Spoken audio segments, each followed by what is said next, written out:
started by choosing 7 distinctly different toys. These will be the same toys that we use for every single dog.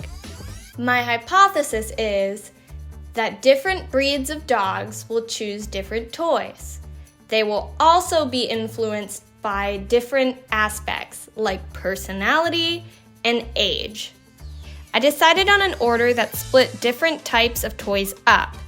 To keep things roughly the same, I used the same ordering every time we tested a dog. Alright, so we've got all the toys laid out and I think Dick is ready. So we are going to see which toy he runs towards and which toy he sticks with for the longest if he goes to multiple. And then we are going to use that information later.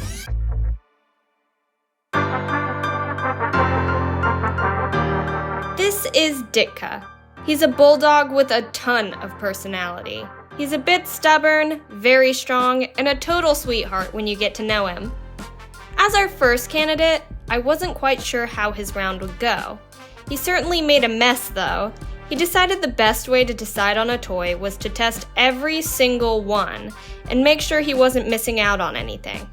Eventually though, we settled on one, the green ball. It took a while, but he finally decided. This is a good toy for tough dogs who are big on chewing, just like bulldogs like Ditka. Thanks, buddy. You did awesome.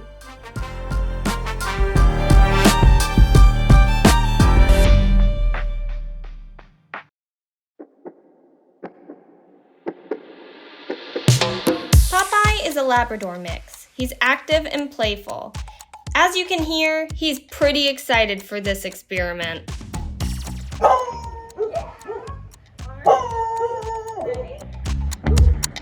In his spare time, he enjoys going running. Unlike Ditka, Popeye has a totally different strategy. He observed every single toy but quickly decided on one.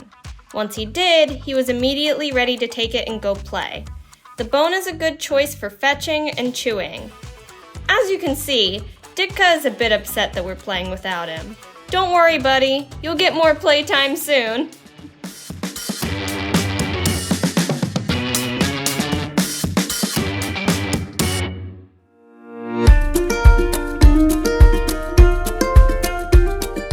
Bella is another lab mix who is much more laid back than her other 2 friends. She's sweet and loves to be pet. This is the moment where I realized that maybe this experiment wouldn't go as planned. The moment I let Bella out, she decided she'd rather go inside. After a few tries of coaxing, we could only get her so far. I had speculated that older dogs lose more interest in toys as they get older. However, I had not expected this type of reaction. Even after her owner coaxed her over, she only showed interest in what treat her owner may have instead of the toys. Though it wasn't what I had expected, Bella was certainly a great addition to the mix. Thank you to these 3 pups who helped me get started on this experiment. You certainly made it interesting and fun. Bye! This is Fezzik. He is an Australian Shepherd puppy who is very energetic and sweet. He enjoys playing a ton and loves to give kisses. Around this point in the experiment, I noticed that the dogs would get bogged down sniffing the scent of other pups that had played before. I do not believe this messed with the choices as they still varied completely.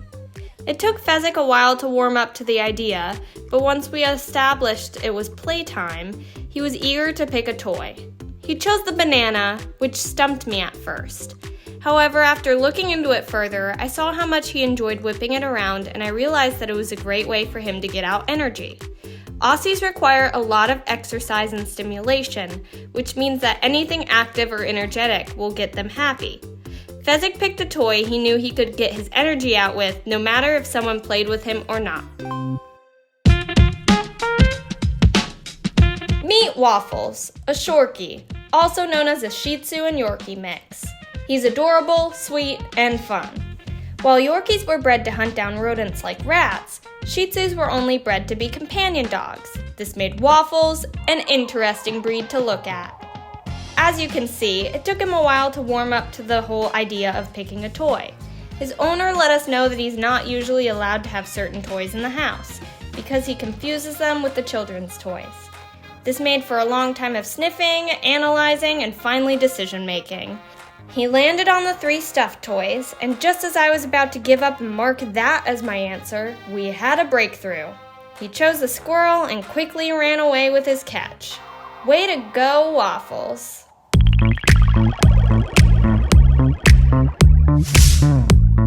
This is Rico, one of my boys. He's the older of the 2 and is a golden retriever. He is sweet, lazy, and his favorite activities include napping and snuggling. Since retrievers are built for hunting and companionship, I had a feeling that Rico would choose something he could fetch with or hang on to. Usually at home, he's partial to stuffed toys and is very careful with them. He's very gentle, which is another common quality of the breed. Rico is certainly obedient and likes to consult us before he made any decisions. I found it a bit funny when he chose the duck, as that is one thing that retrievers were bred to go after. He enjoyed fetching and retrieving, as you could probably predict. Though he enjoys naps, he can be decently active once you get him playing. I have to note that he eventually changed his mind to the squirrel too, which I don't believe made too much of a difference. In principle, they're very similar. Rico, you did awesome. Thank you!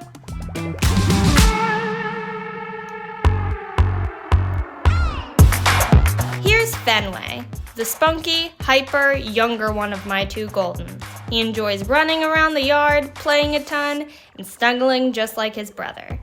Fenway's a bit skittish and tends to be scared of certain changes, so this experiment took him a while to warm up. Out of the 2, he's typically the one that's destructive with his toys, so he's gotten very used to rubbery and tough toys. We were so close to him choosing at first, but he decided to discover some more. Later, I got on the ground, signaling to him that it was playtime, and he picked his choice. Though it differed greatly from his brother, Fenway still chose the toy for the same reason, to fetch and play.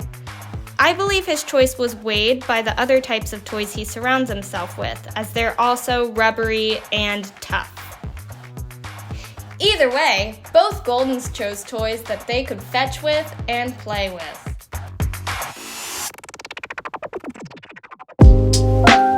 So what did we learn? Firstly, the hypotheses I tested were correct. The different breeds chose varying toys for multiple different reasons. Even within dogs of the same breed, we were able to conclude that age and personality were also major factors in toy decisions. Take, for instance, Bella and Popeye. While Popeye was eager to play, Bella was not at all interested. Their age difference was a main factor in their decisions, as Bella is much older than Popeye. For Rico and Fenway, who had different choices, my verdict was that personality influenced their decisions. While Rico takes care in protecting his toys, Fenway is a tough chewer and destroys most any toys he can get his paws on. Rico is laid back and Fenway is hyper. For the rest of the dogs, they chose based on the factors that were integrated in their breeds, such as Ditka's decision for a tough toy or Fezzik's choosing a stimulating toy. Those fit their breeds well. As for Waffles, the instinct of running away with the toy seemed to me like something from his Yorkie side. Overall, the results were very different, and I enjoyed getting to conduct this experiment. Thank you to all the pups and all the owners. You were all amazing.